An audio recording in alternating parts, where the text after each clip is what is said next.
G'day YouTubers, it's Heathen Ravencrow here. Just celebrated some lammas with the family and thought I would make a video and give some information about it if anybody's interested in hearing about it. If not, well, you can click off. But I've written it all down so that I can read it out. It's a bit too much for me to remember everything, but if you bear with me, I'll read it out to you and we'll go from there. So lammas, also called lammas01, falls at the beginning of the harvest season. Apples are ready, grain is beginning to ripen. The word lammas derives from the Old English phrase halafmas, which translates into loaf mass. It's the first of the 3 autumn harvest festivals, the other 2 being the autumn equinox and Samhain. Lammas is a festival to mark the annual wheat harvest, also the first harvest festival year, as I just said. Lammas is also used for one of the 8 Sabbats in the neo-pagan wheel of the year.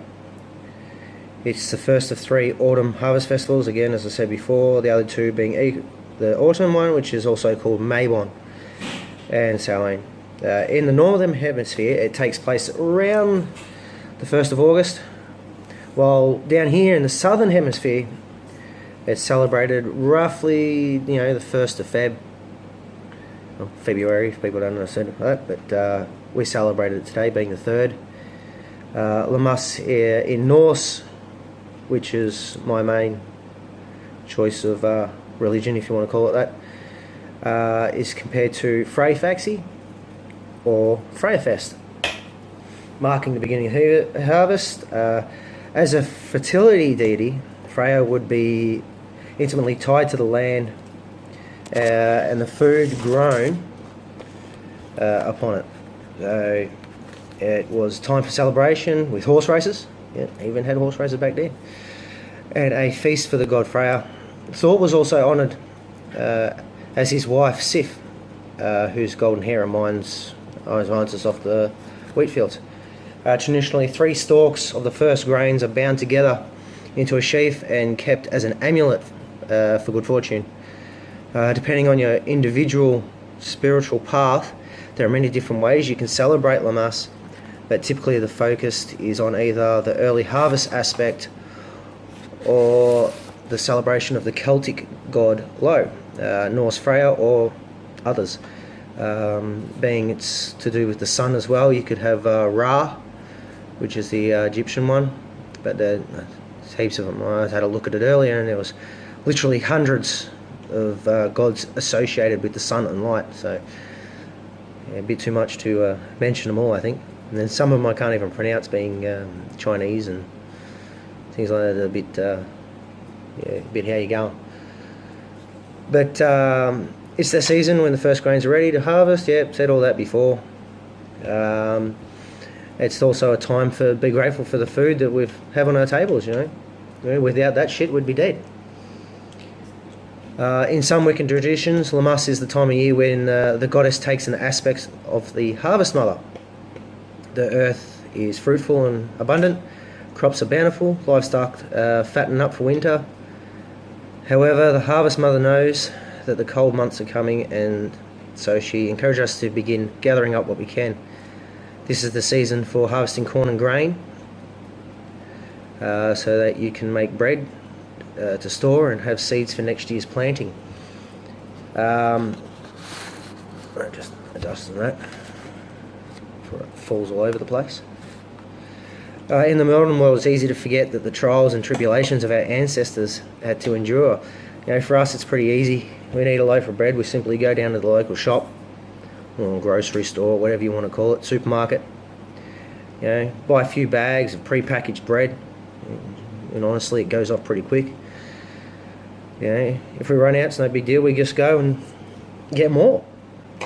When our ancestors lived hundreds and thousands of years ago, the harvest and processing of grain was crucial. It was, if the crops were left in the fields too long, or the bread not baked in time, families would starve. Taking care of one's crops meant the difference between life and death. as it does today. You know, think of our farmers. You know, with the weather and all the crap that they're going through, even the governments. You know, if they don't get their stuff done in time, you know, what have we got to eat? Nothing. So everybody get out there and support your farmers as well. You know, because they're still doing what they used to do in the old days. They still look after us as people. Like I said, if we don't have them, we're all fucked. You know, but by celebrating Lammas as a harvest, we honour our ancestors and the hard work that they have to do in order to survive. You know, this is a good time to give thanks for the abundance we have in our lives and to be grateful for the food on our tables. You know, go outside, thank the ancestors with bread, fruit, or other gifts. You know, my family and I, we didn't bake bread, but we made scones. You know, so we're going to put some out for our deities, our gods. You know, my little girls, they're only coming on to 3, and they love the thought of fairies, so they want to put some out for the fairies, so we're going to put some outside for the fairies as well. You know, even my boys, they got into it, they're right into it. My youngest boy, he's 7 years old, he's on his way to being a really good pagan. He loves being outside. You know, him and his green tree frogs. You know, bleeps them around here and he loves them. But yeah, anyway, you know, Lammas is a time for transformation, of rebirth and new beginnings. So make the most of it. Bread is the ultimate symbol of Lammas, you know, for the season. After all, since, you know, once the grain is harvested and is milled and baked into bread, which is then consumed, it is the cycle of harvest, and it comes full circle. The spirit of the grain god lives in through us in the eating of bread. In many traditions, you know, a loaf of bread is baked into a shape of a man to symbolise the god of harvest. In mine, that's Frey or Freya. You know, we give thanks to him for that every day. Every day you eat something that's got wheat, corn.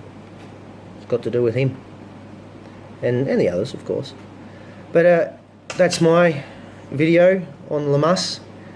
Hope it wasn't too windbagged. Sorry about the swearing, but that's me. I'm an Aussie. Deal with it.